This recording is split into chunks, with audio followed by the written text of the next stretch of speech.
Hey folks, welcome back to Inside Arm Wrestling, the home for all news on arm wrestling, fitness, strength sports, and competition.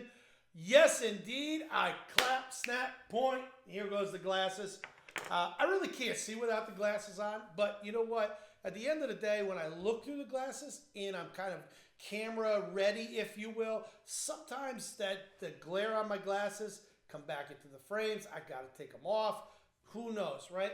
They're smudged. I can't really see. I don't want to have, the nervous twitch of the nose like that.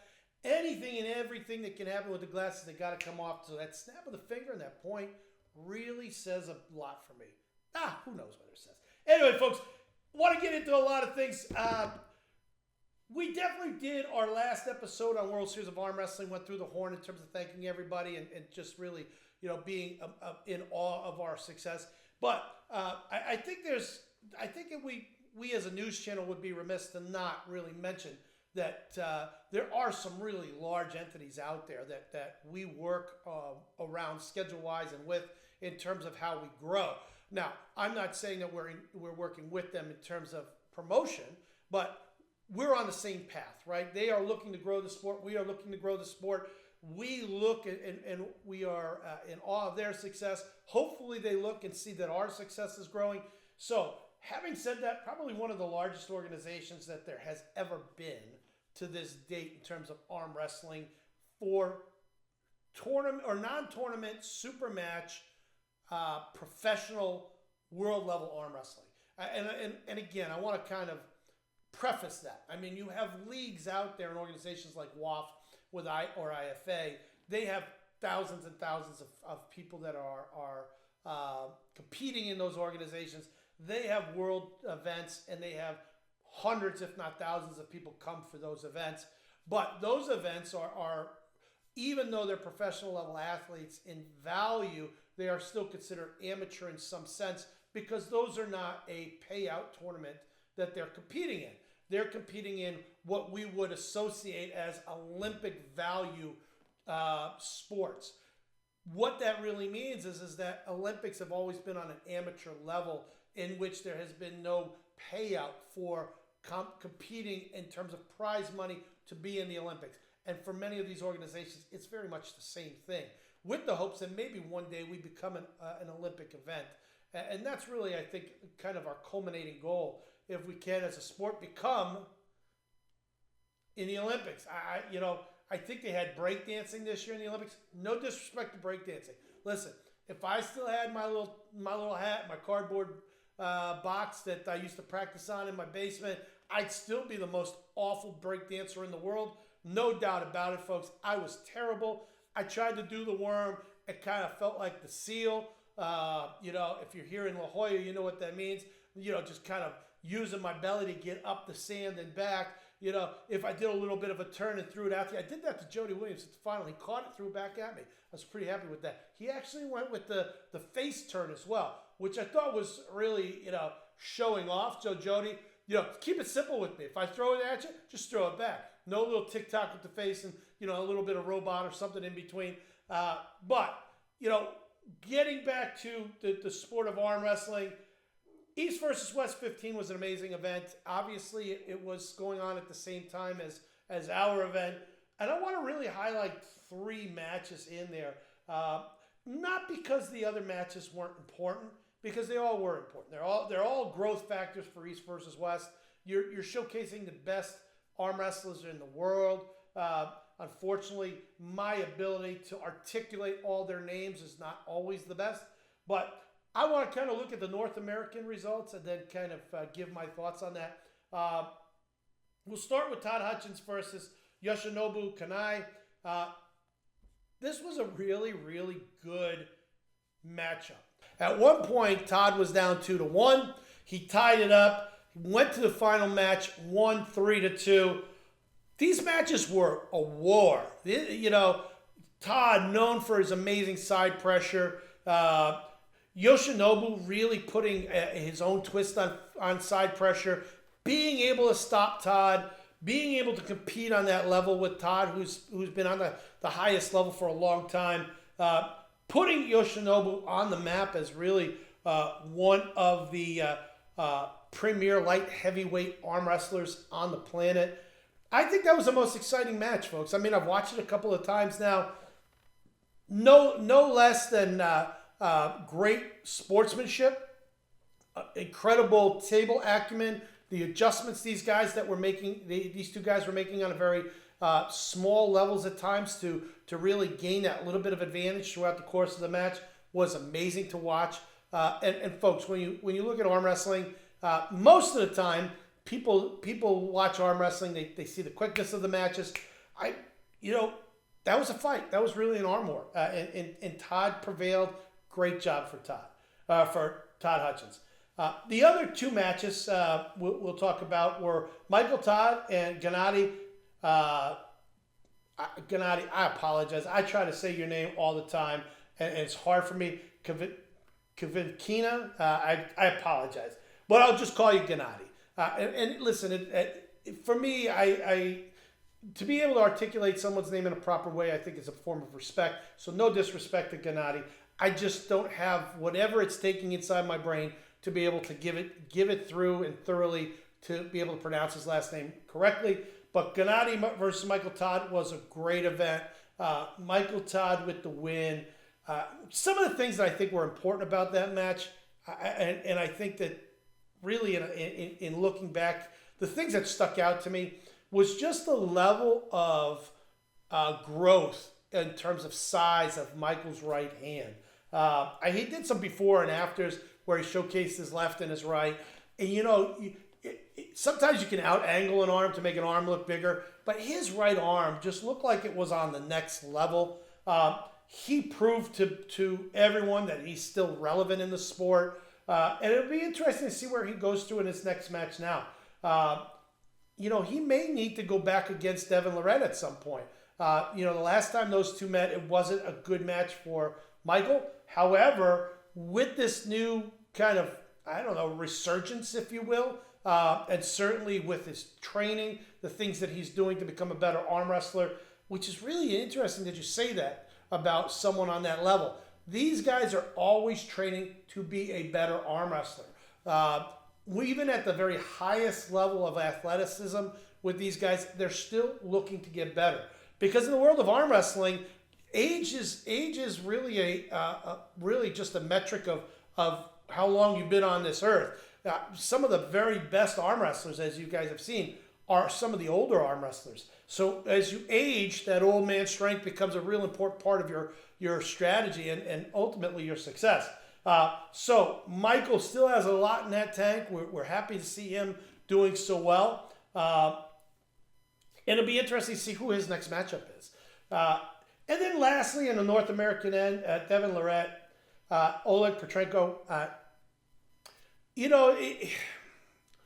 Listen, Devin is a different animal altogether when it comes to arm wrestling, right? For him to drop weight, but to be able to compete on the very highest level and be a world champion for as long as he has, coming down in weight, I think a lot of people kind of looked at that somehow he was going to lose strength or lose ability or tactical abilities or prowess on the arm wrestling table. And it didn't happen at all, folks. Coming down in weight is actually more dangerous, I think, for the lower weights than it is for the athlete who's coming down. Because when you're pulling against these beasts, 400-pound beasts, guys with strength, that is untethered. And then to be able to come down in weight and go against someone who has never seen that level or that height of experience. And I'm not saying that in a bad way to Oleg, but I have not seen Oleg going against, Gennadys of the world. I've not seen him going against the Georges of the world. I've not seen him going against the Levans of the world. So when you look at that, there's an experience level that really plays out. And I liken it to back in the day when George Foreman came back. I think he won the world championship when he was 48 against Michael Moore. And the whole answer was, what do you hit a man with that has been hit with everything in his life? That's going to make a difference. And a man that's never been knocked down or really knocked out except for one or two times. and taken a brutal amount of punishment over the course of his boxing career. What are you going to hit a guy with that's going to make a difference to him when you're a smaller man that's risen up in weight classes? And this is the same thing, kind of reverse style for Oleg, is that you've got a man that's coming down in weight classes that has seen everything. I mean, the man has competed against everyone on the planet. I don't know that there's any top-level athlete that has not had a match in some way, shape, or form with Devin. So when he comes down, and just the difference in terms of height and body makeup, it just wasn't. Honestly, to me, it was a bad matchup. Not for Devin. It was a really bad matchup for Oleg. But unfortunately, you're never going to know where you stand until you compete against the highest levels. So in a way, I'm sure Oleg is going to walk away and say, you know what? I now know where I need to go as an arm wrestler to be next level, to be able to compete on the highest level and be considered one of the greatest arm wrestlers, just not the greatest heavyweight, light heavyweight, or super heavyweight, but greatest arm wrestlers right now on the planet. And no disrespect at all for Oleg. He is an amazing arm wrestler. However, would he be a top 5 arm wrestler on a super heavyweight end? I don't think so. He's certainly one of the top on the light heavyweight end, but you've seen the difference now. I mean, listen, you're going after an arm that's been, pushed and prodded and moved and unsuccessfully pinned in most cases by just about everyone on the planet over the last 10 years. So kudos to Devin. I didn't see this thing going any other way but that way. Obviously, there was some afterthoughts in terms of some reactions that went on, some of the gamesmanship that Devin used during the match that some people may or may not particularly like. But at the end, it's like the man backs it up, right? I mean, he's not boastful and losing. I mean, he's boastful and winning. And if you don't like what you see out of the man, the only thing I could say is to step up and do whatever it takes to beat him. And until then, obviously, there's not much you can do, right? So, kudos to East versus West 15 was a great card.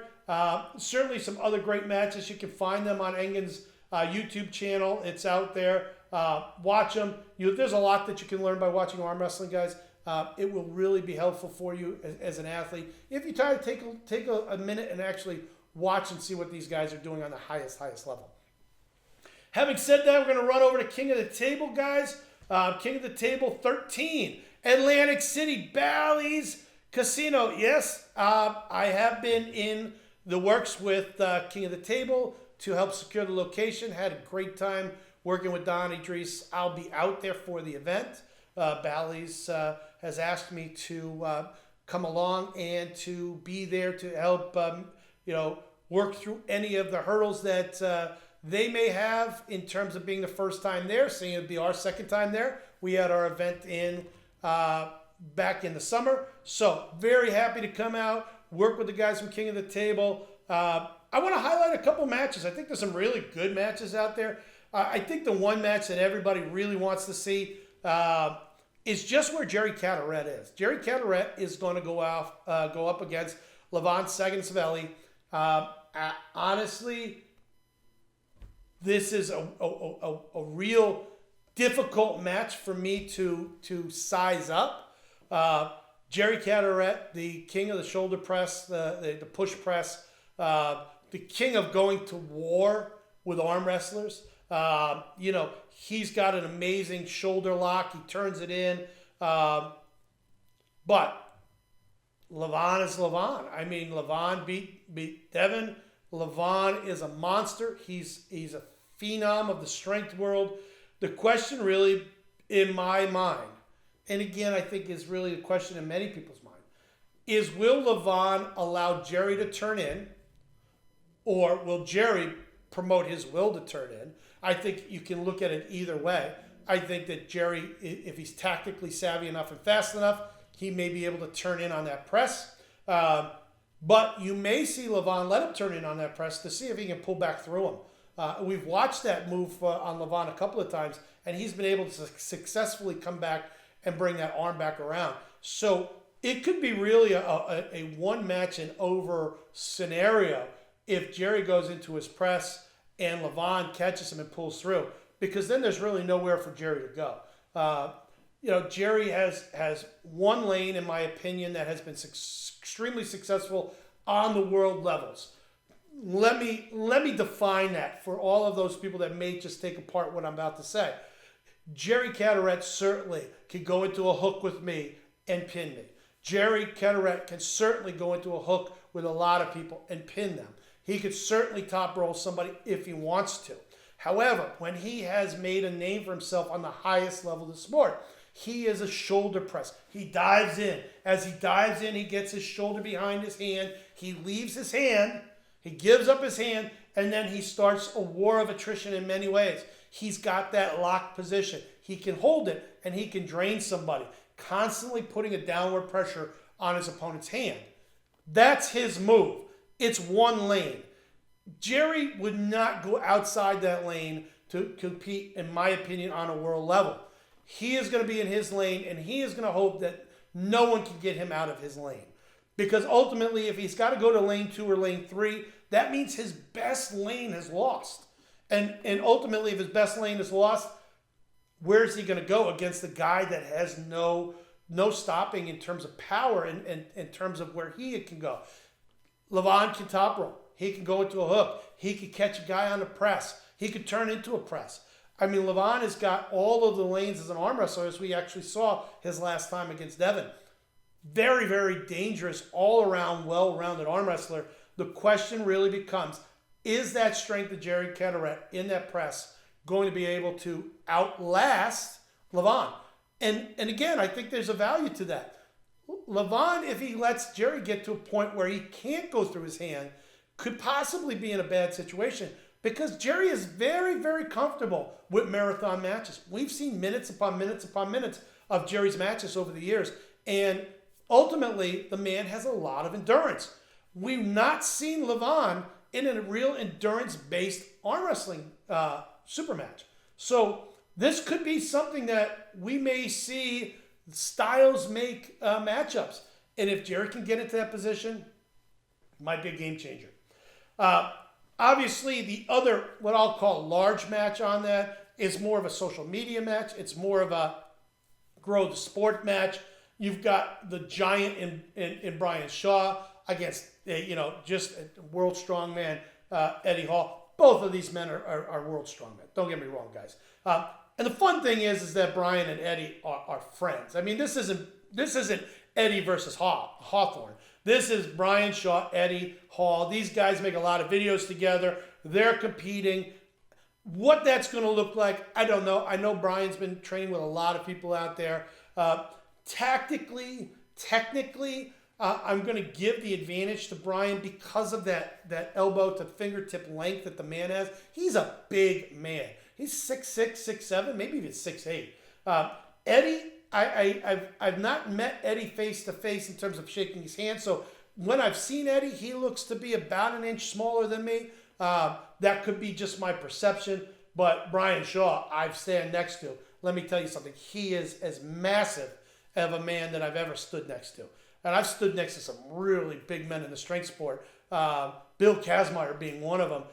Brian Shaw is at least a good 3 inches above Kaz in terms of height, and just as wide. So Brian Shaw versus Eddie Hall, they're calling it a Titan fight. I just think it's great for the sport. It's a social media boost. It's going to bring a lot of viewers to it. A lot of Brian's fans, a lot of Eddie's fans really want to see how they can do on a table. The biggest thing for me on that event, guys, is I'm hoping that those two pull smart and safe. And what I'm really saying is these guys don't usually pull. And Brian's been pulling now for maybe 6 months or 7 months from what I've seen in terms of actually getting serious about the sport. I don't know how serious Eddie is, but I do know that when you have trained your body in many ways to be a push sport, and what I mean is that powerlifting in many ways is an extension sport. When you're deadlifted, you're extended. Okay, when you are lifting rocks, you're pushing. When you're doing military press, you're pushing away from your body. When you're in the sport of arm wrestling, it's a pull sport. It's a connective tissue sport.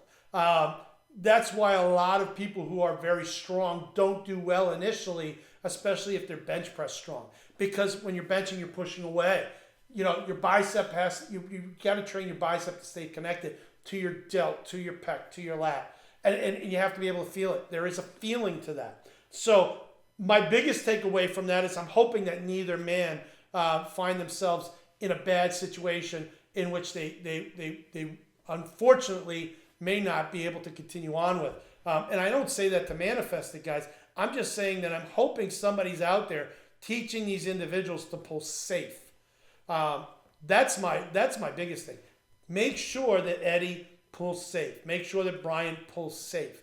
These guys are not professional arm wrestlers. However, they are professional athletes. And just like any athlete that puts himself in competition, if they're not trained right, they could actually have a bad day. I think a fan favorite match that's out there is Paul Lynn versus Kazimir Konstantinov. Paul Lynn, one of those guys in North America that everybody loves. Paul's just a great guy. He has all the fan base. He's certainly a great arm wrestler. He's a great person to be around. He's always smiling. He's very friendly. This will be a great test for Paul. I know Paul is really truly trying to break into that top 5 level of world arm wrestlers in his weight class. But Krasimir is going to be very tough for Paul. I'm not going to lie. I think it's a great matchup in terms of popularity. Hard to say who I'd give the edge to on there. I'm really hoping that Paul comes through. Hopefully he's at the top of his game. Everything's hitting at the right time for him. And of course I'll be cheering for Paul. And then last one that I really want to see, I think Dave Chafee's return to the table against Gabor Dukat. I think Dave is, he again is one of those really fun people to watch. He's a very friendly person. He's a very modest, mild person. When you meet him off the table, he's very a humble individual. I've had a conversation with him twice. I'm sure he won't remember, but he meets so many people. But my thought is that, you know, he's just a nice person to be around. And that's something that is not hard to find in arm wrestling. There's a lot of very nice people in arm wrestling. I think that's one of the reasons I love arm wrestling so much. So that's going to be a great matchup. Those are really your 4 key matchups for King of the Table 13. Go online. We're going to try to get the QR code and the link code to put into our YouTube video to help promote it. So if you need rooms, if you're looking at tickets, Atlantic City, December 14th, it's going to be a great event. And I believe they're looking for almost 1,000 to 1,400 people to show up. So there's going to be a lot of who's who in the arm wrestling world.